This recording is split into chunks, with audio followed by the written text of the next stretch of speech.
Hi everybody, welcome back to 100% Mugs. So this is going to be the end of season review for the 1920 season. I'm going to be talking about my thoughts on where we're finished in the season, my thoughts on the standout players of the season, my thoughts on my favourite games as well from the season, and also my thoughts on the club moving forward from this season. So with all that being said, remember hit the like button, subscribe and hit the bell so you never miss another video. And with all that out of the way, let's get straight into it.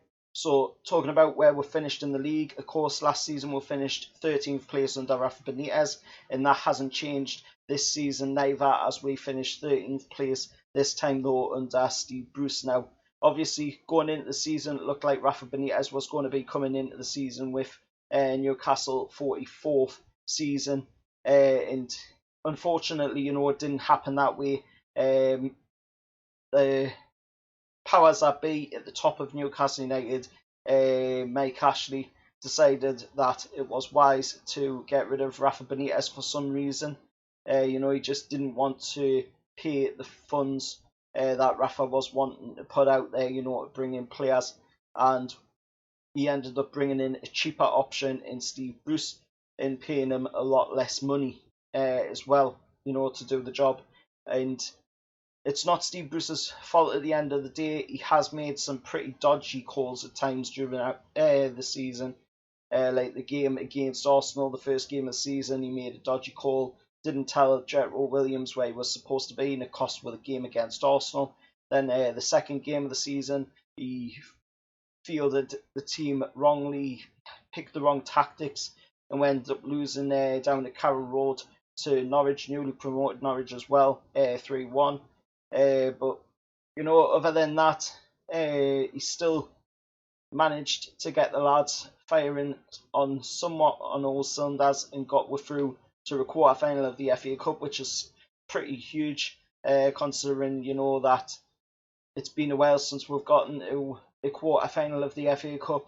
So to get there this season has been pretty amazing, even if we did get cheated out of it by Man City at the end of the day.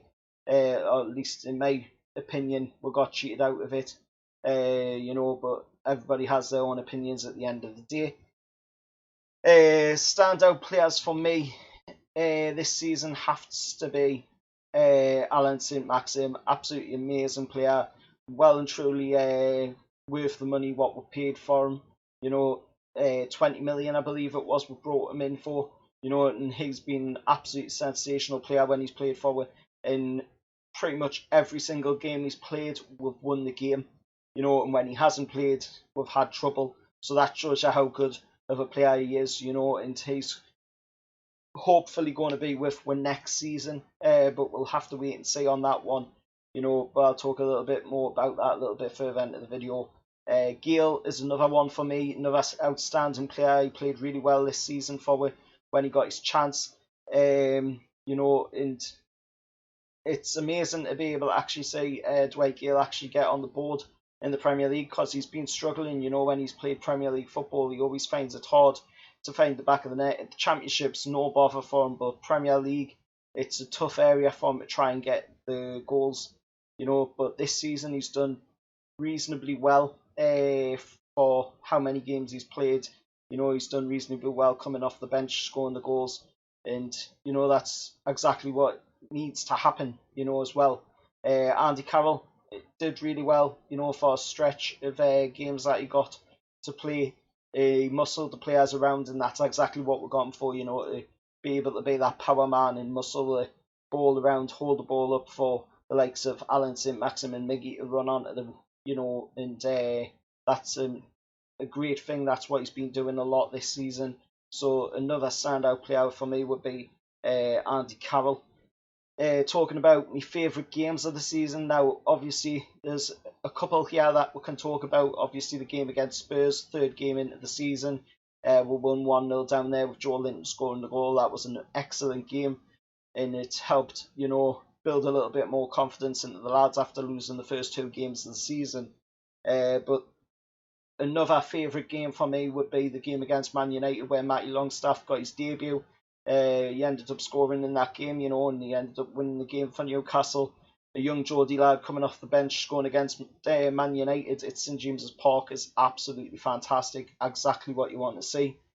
And another absolutely amazing game was the game against Chelsea with Isaac Hayden, another standout player as well for me this season. Isaac Hayden's been playing sensational football for Newcastle all season, and the game against Chelsea, just proves that with him getting the winning goal in that game. In Newcastle just completely erupted that night with that goal against Chelsea. It was just such an amazing game, and then we've got the game against Bournemouth as well down at theirs. That was another amazing game after, of course, a while out thanks to the pandemic that struck the Premier League by storm, and we just got a chance to come back in, and we had an amazing game against Bournemouth and ended up coming out top winners against them in that one.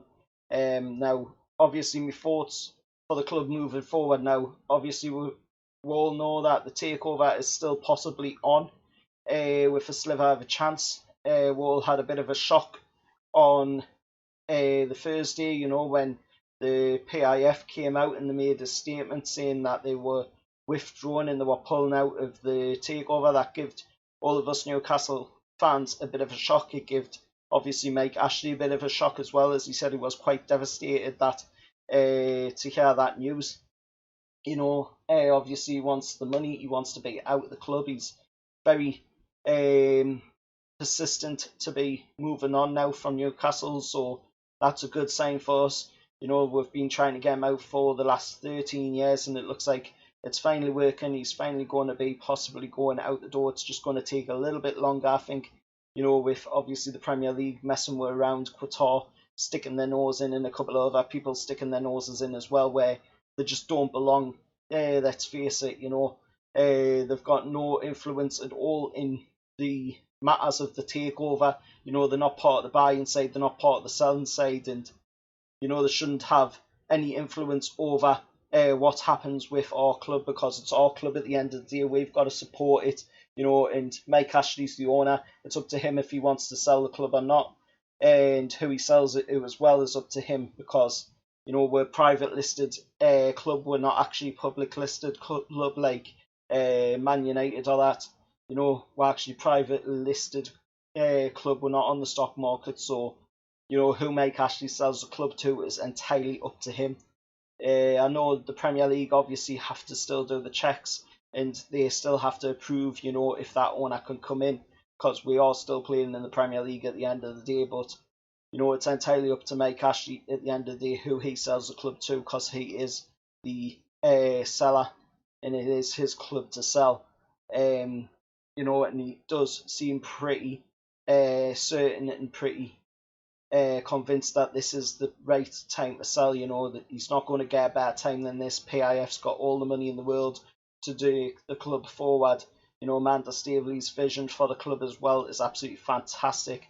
It just really upsets you to say that, on Thursday, that plan what they have for the club and then thinking that it's not going to come to fruition. But it looks like it could possibly come to fruition if, for a small little sliver of hope, with us Newcastle fans pushing hard enough, we can possibly get this takeover going again. And there is a petition as well that if you haven't signed it yet, please go sign it. I've put a link to that in the description of my last video talking about the takeover. There's also a link down in the comments as well, put on by Magpie Raider.